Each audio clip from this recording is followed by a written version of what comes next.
പൊന്നാനി BRCയിൽ രക്ഷിതാക്കൾക്കുള്ള ഏകദിന പരിശീലന പരിപാടി പ്രാപ്തി എന്ന പേരിൽ സംഘടിപ്പിച്ചു. മുനിസിപ്പൽ ചെയർപേഴ്സൺ CV സുധ ഉദ്ഘാടനം നിർവഹിച്ച പരിപാടിയിൽ ക്ഷേമകാര്യ സ്റ്റാൻഡിംഗ് കമ്മിറ്റി ചെയർപേഴ്സൺ അധ്യക്ഷത വഹിച്ചു. PTA പ്രസിഡന്റ് അബ്ദുൾ റഷീദ് സ്വാഗതം പറഞ്ഞു. വാർഡ് കൗൺസിലർ മിനിത ആശംസകൾ അർപ്പിച്ചു. CDS 1 ചെയർപേഴ്സൺ ധന്യ സ്വാഗതവും CDS 2 ചെയർപേഴ്സൺ ആയിഷബി നന്ദിയും പറഞ്ഞു. പരിപാടിയിൽ ഫിസിയോളജിസ്റ്റ് സിത്താര ഷമീം ക്ലാസ് എടുത്തു. തുടർന്ന് ആബേറി ഗ്രൂപ്പിന്റെ ഗാനമേളയും നടന്നു. നമ്മുടെ ദേഷ്യം അല്ലെങ്കിൽ നമ്മുടെ ഫ്രസ്ട്രേഷൻ ഒരു മനുഷ്യന് കൈകാര്യം ചെയ്യുന്നതിന് ഒരു ലിമിറ്റ് ഉണ്ട്, ഒരു പരിധിയുണ്ട്.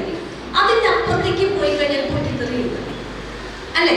കാര്യം പലപ്പോഴും നമ്മുടെ ക്ഷമ നശിച്ച് അല്ലെങ്കിൽ നമ്മൾ ഇമോഷണലി ടയേർഡ് ആയിരിക്കുമ്പോൾ നമ്മൾ അറിയാതെ പലപ്പോഴും ഇത് നിങ്ങൾ മാത്രമല്ല ഓരോ പാരന്റിങ് സെഷൻസ് എടുക്കുമ്പോഴും നമ്മൾ പറയുന്ന ഒരു കാര്യമാണ്, കുട്ടികളുടെ മേലെ പ്രൊജക്ട് ചെയ്യാന്ന് പറയും. ഈ അങ്ങാടി തോറ്റതിന് അമ്മയോട് എന്നുള്ളൊരു പരിപാടിയുണ്ട്, നിങ്ങൾ ചെയ്യാറുണ്ടോ?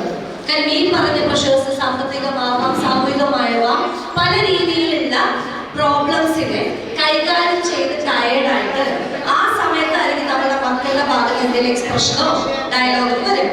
ഇത് അവരുടെ മേലെ കൊണ്ട് നമ്പിയാറുണ്ട്. എന്നിട്ട് ഇവരാണെങ്കിൽ തിരിച്ച് റെസ്പോണ്ട് ചെയ്യുകയും ചെയ്യില്ല. ഇപ്പൊ ഒന്നുമില്ല, ഒരു ഉദാഹരണം പറയാം. ഒരു ചെറിയ കുട്ടി ഓക്കെ, ഞാൻ എന്നും ഹാലിലിരിക്കുകയാണ്, ദേഷ്യം പിടിച്ചിട്ട് ഹാലിലിരിക്കുകയാണ്. ആ സമയത്ത് ഒരു ചെറിയ കുട്ടി, എന്റെ മോന് ഞാൻ ഭർത്താവായിട്ട് അടിമുടി തന്നെ വിചാരിക്കുക, അല്ലെങ്കിൽ വേറെ എന്തോ പ്രശ്നമിരിക്കുമ്പോൾ ഇവൻ ചെറിയൊരു മിസ്റ്റേക്ക് ചെയ്തു, ഒന്നുമില്ല, ജസ്റ്റ് ഒരു വെള്ളത്തിന്റെ ഗ്ലാസ് തട്ടിയത് എന്തൊക്കെയോ ചെയ്തു. ഞാനപ്പോ ദേഷ്യത്തിലിരിക്കുന്നത് ഞാൻ പറഞ്ഞു, എങ്ങനെയാ അവനോട് റെസ്പോണ്ട് ചെയ്യാൻ? നമ്മള് സാരല്ല, ആ വെള്ളം ഒന്ന് തുടച്ചു കളഞ്ഞേക്കുന്നാണോ പറയുക? ആ മൂടിലിരിക്കുന്ന ഞാൻ അല്ല എടാ എന്ന് പറഞ്ഞ് 4 അടി കൊടുത്ത് പഞ്ചണം. കാര്യം അതെന്റെ മോനാണ്, എന്നെ തിരിച്ചടിക്കില്ല എന്നുള്ള ധൈര്യത്തിലാണ് ഞാൻ ഈ ചെയ്യുന്നത്. ഓക്കെ, എന്നിട്ട് നമുക്ക് എന്നെ കുറച്ച് കഴിഞ്ഞാൽ ബോധം വരും, ഞാൻ ഈ ചെയ്തത് ശരിയല്ല, ഒന്നുമില്ല, എടാ മോനെ ഒന്ന് തുടക്കി. കാര്യം നിങ്ങൾ നമ്മളിത് വെള്ളം തട്ടി പോകാറുണ്ട്. ഓക്കെ, ഒന്ന് തുടക്കി എന്ന് പറയേണ്ട സ്ഥലത്ത് നമ്മൾ നല്ലോണം ആക്രോശിച്ച് ദേഷ്യം പിടിച്ചു. ഇനി കുറച്ച് കഴിഞ്ഞാൽ നിങ്ങൾക്കൊരു ബോധം വരും, ഇവർക്ക് എടുത്ത് ഉറങ്ങുന്നു, പാവുന്നു.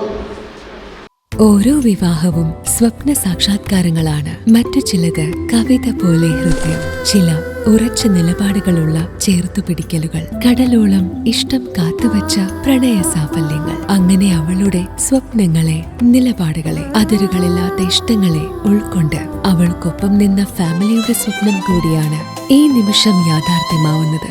എന്റെ വിവാഹം എനിക്കൊപ്പം ഫാമിലി കണ്ട സ്വപ്നം. എന്റെ ഇഷ്ടങ്ങൾ എന്റെ ഫാമിലിക്ക് അറിയാം. Family wedding centre.